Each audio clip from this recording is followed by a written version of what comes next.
સુરત શહેરમાં મિલકત પચાવી પાડવાના કેસમાં લાલગેટ પોલીસે કાર્યવાહી કરતા સુરત વાણી વીકલી પેપરના માલિકની ધરપકડ કરી છે।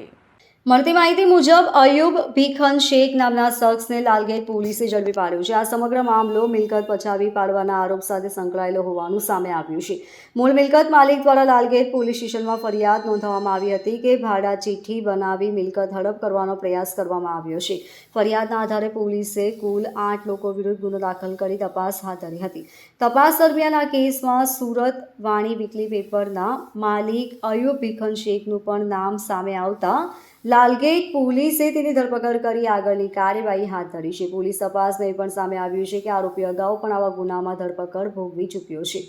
8/3/2026 ફરિયાદી મોહમ્મદ ફિરોજ મુનશી રહે વરિયાળી બજારના એક ફરિયાદ આપેલી। તેઓએ અગાઉ 2012માં વરિયાળી બજાર દાસ્તીપુરા વિસ્તારમાં એક મિલકત ખરીદી કરેલ હતી।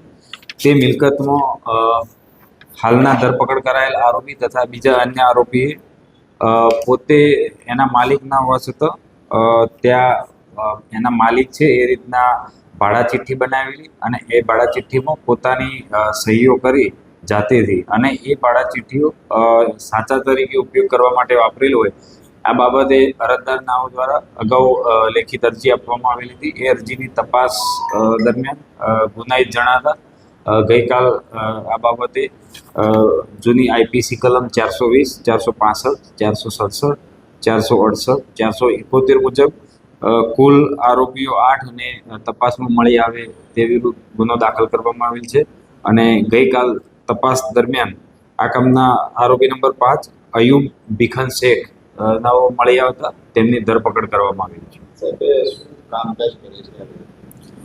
પ્રાથમિક પૂછપરછમાં હાલના ધરપકડ કરાયેલ આરોપી સુરત વાણી નામનું વીકલી ન્યૂઝપેપર ચલાવે છે અને એના એ તંત્રી તરીકે છે।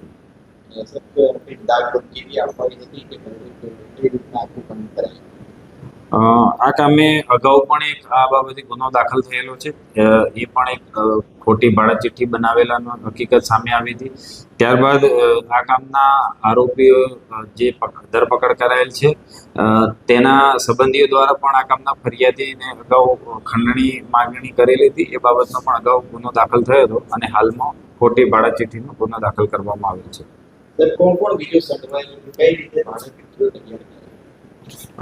આ કામના આરોપીઓ જે મૂળ જગ્યા છે માલિક ફરિયાદીની ત્યાં રહેતા હતા અને ત્યાં અગાઉના મૂળ જે જમીન માલિક હતા એના પાવરદાર તરીકે નટવરલાલ મગનલાલ ઘીવાળા હતા।